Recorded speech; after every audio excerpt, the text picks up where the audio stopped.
If we think back to the gospel reading that Janet read for us today, and it's printed in your bulletin, I think you might agree with me that Jesus is hard to follow. The disciples had a hard time following his teachings back when he was walking among us. And we, some 2,000 years later, are not much better off for having had that time to reflect on those teachings. As a church who proclaims itself to follow Jesus, our predecessors, not too long ago, made this covenant that Janet read for us this morning based on their understanding of what Jesus calls us to do and be. There are some of you here who probably were involved in making that covenant. Can I see anyone who was involved in that? Oh, there's no one here involved in making that covenant. So this is a covenant we've adopted that none of us here have actually participated in making. So that's an interesting thing. We have this covenant that says we'll create a space that's welcoming and accessible to everyone. But I think we can agree that we still have a lot of work to do to include. And that work involves inquiring deeply into both what it means to be welcoming and accessible. This inquiry is one of the primary things that the church gets to do during this time between settled pastors. So my message today is going to hearken back to the gospel reading from this morning. And because that reading itself is a bit provocative, my message may be provocative. Because that's how I see and hear Jesus. The stories about him and the stories that he told seem designed to provoke questions of his followers, questions that we ask ourselves and each other. That story that we read this morning reminds me of an experience I had even before I moved to Portland and joined First Congregational Church. It's an experience that involves a former member of this church and an unnamed woman on the street. Even before my husband Tom and I moved here, we visited Portland several times to see our daughter. And on one of those visits in 2017, I arranged to meet Amanda Guthrie. Some of you may know Amanda Guthrie, a former member of this church who was coincidentally a member of the church I pastored back in Chicago. I was Amanda's mentor as she pursued ordination in the United Church of Christ. And on that trip to Portland in 2017, I agreed to get together with Amanda to talk about her ordination, which was to occur back in Chicago. Amanda and I had arranged to meet at a certain coffee shop in the Hollywood district. At the appointed day and time, my family dropped me off at the corner of 41st and Magnolia and drove away. It didn't take long for me to figure out that the place we'd picked to meet was closed. Amanda wasn't there yet. So I walked up and down the street looking for a place that might be open nearby when I found a cute little wine bar that offered appetizers. So I pulled out my smartphone and texted Amanda. She was still on the bus a few blocks away. As I stood on that empty street corner in front of the wine bar, absorbed in my smartphone, I was startled by a woman who confronted me with an accusing question. "What do you think you're doing?" I didn't expect that in easygoing Portland. I looked around to see if maybe there was someone else that she was talking to, but the street was empty. The question seemed to demand an answer, so I said kind of sheepishly, "Well, I'm waiting for a friend. She's not here yet. She'll be here soon." "I've been watching you," the woman said. And then she muttered, "She better come soon, or else." Then she moved on down the street, thank goodness. I kept my eyes on the ground and my smartphone, but I watched her out of the corner of my eye until Amanda's bus pulled up. I was still a little twitchy when Amanda arrived, and by this time I had determined in my mind that the woman suffered from some kind of mental illness. But I was still feeling a little bit scared, a little vulnerable, not safe. And I know that Amanda sensed it. She was being ordained to chaplaincy, and she had that chaplain's way about her. Nothing had happened to me. Really, nothing. But nothing had happened to that woman on the street either. And I know that deep down I felt that something should have happened differently. My encounter with that woman was so different from what happens in the story of Jesus and the demoniac. The stories start off similarly, with a confrontation that's totally random, out of the blue, without provocation, but they end very differently. In the gospel reading, a man comes out of the tombs, sees Jesus getting out of a boat on the seashore. The man makes a beeline for Jesus, as though they are legendary enemies destined to meet. Jesus has just spent a harrowing night in that small boat on the Sea of Galilee, a night of howling storms and churning seas. He's had to be chaplain to calm his terrified disciples who feared for their lives. It is immediately following that harrowing night, that frightening experience, that Jesus is confronted by this howling man infested with unclean spirits. The lady I met on 41st and Magnolia was clean and relatively well-mannered compared to this shrieking man with a history of chain-breaking and uncontrollable rage. But both of those people exhibited an uncanny familiarity. The shrieking man comes up to Jesus and says, "What have you to do with me, Jesus, Son of the Most High God?" He's been watching Jesus, just like that lady was watching me. This man's paranoid demons saw Jesus coming, and they're afraid of him, and they beg, "Don't torment us. Don't send us away." What Jesus does here, though, is so amazing. Jesus doesn't mirror their fear. He doesn't draw back in horror.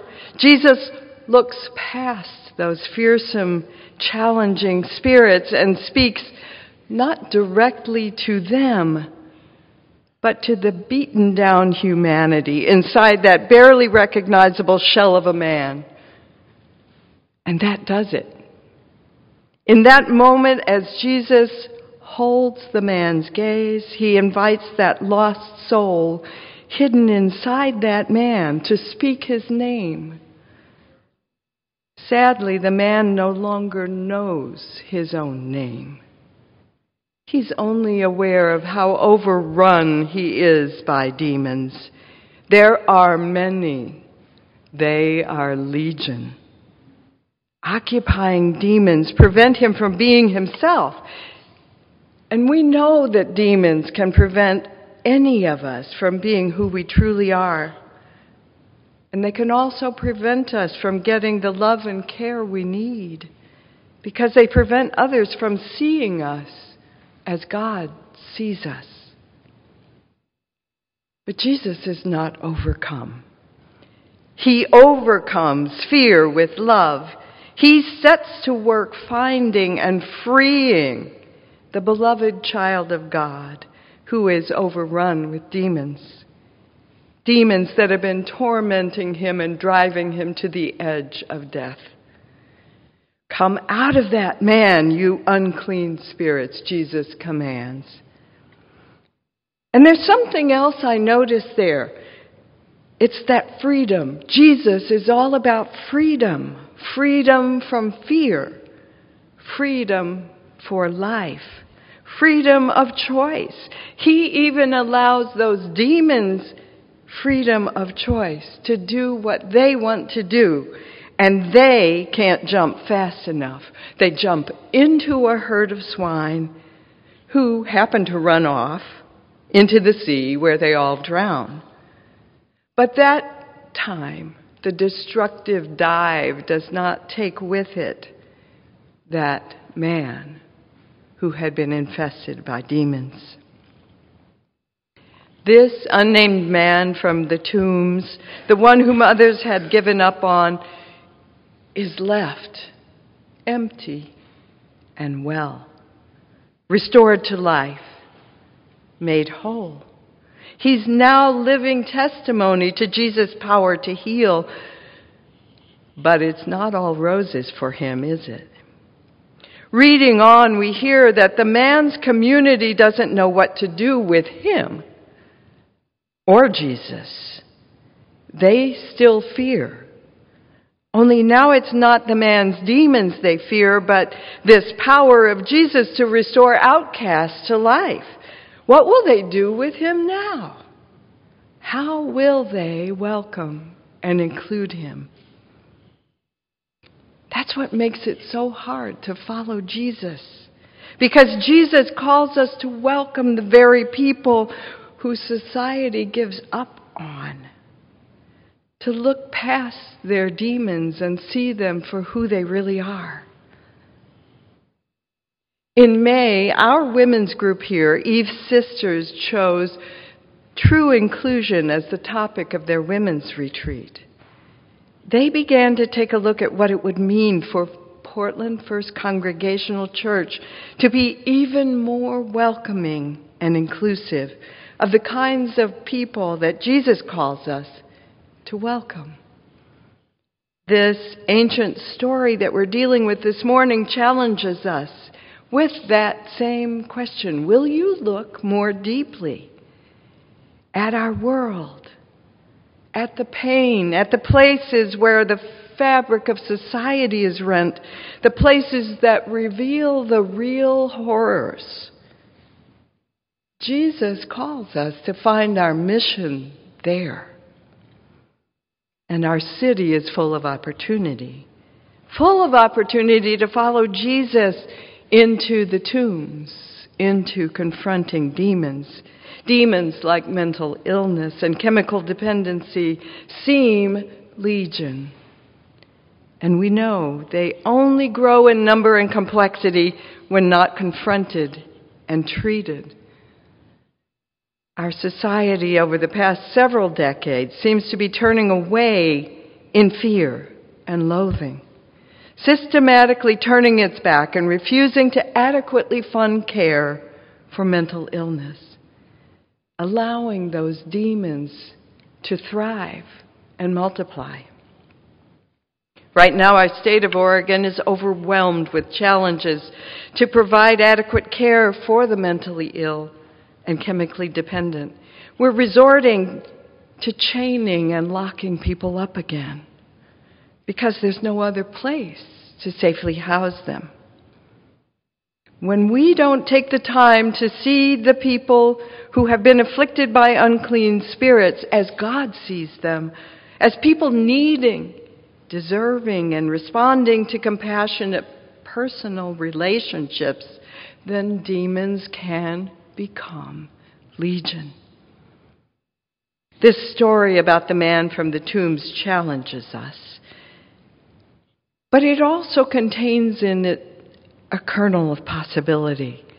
It's a story about the miracles that happen when we allow ourselves to be led by love and hospitality, when we exercise the power that God has given to all of us, the power to create community where all people can be included, where all people can contribute their gifts.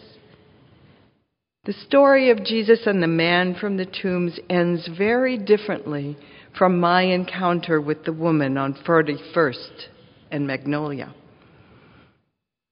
She was gone by the time I came out of the wine bar, and Amanda did what she was called to do.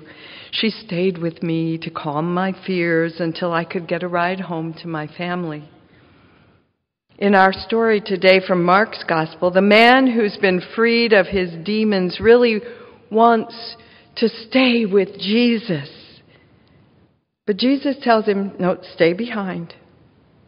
More accurately, go back to your friends and your family and your community and share your story.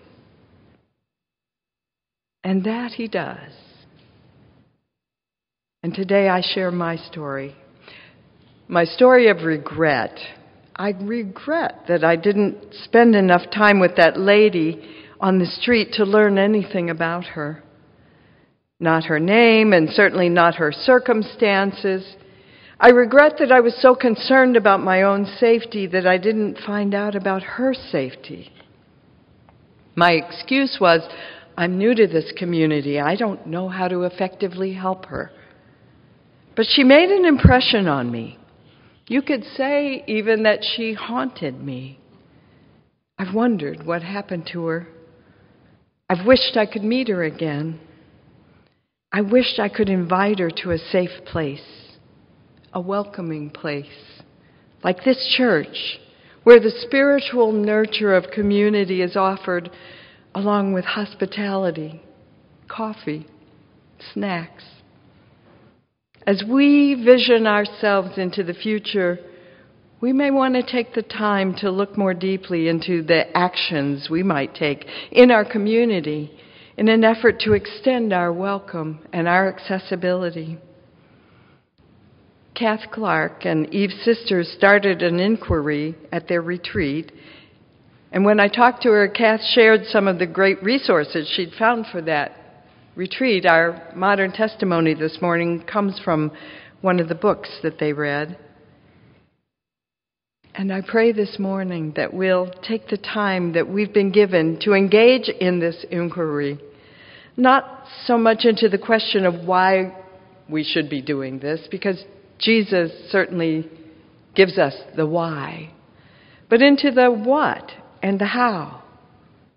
As I said at the beginning, it's not easy to follow Jesus, but Portland First Congregational has a deep, rich, long history as a precedent. And we have lots of resources within our community to do this work. And I dare say there are many among us who have experienced God's grace in our own lives. So I invite us to use those resources and our gratitude to empower us for this work in the coming weeks and months.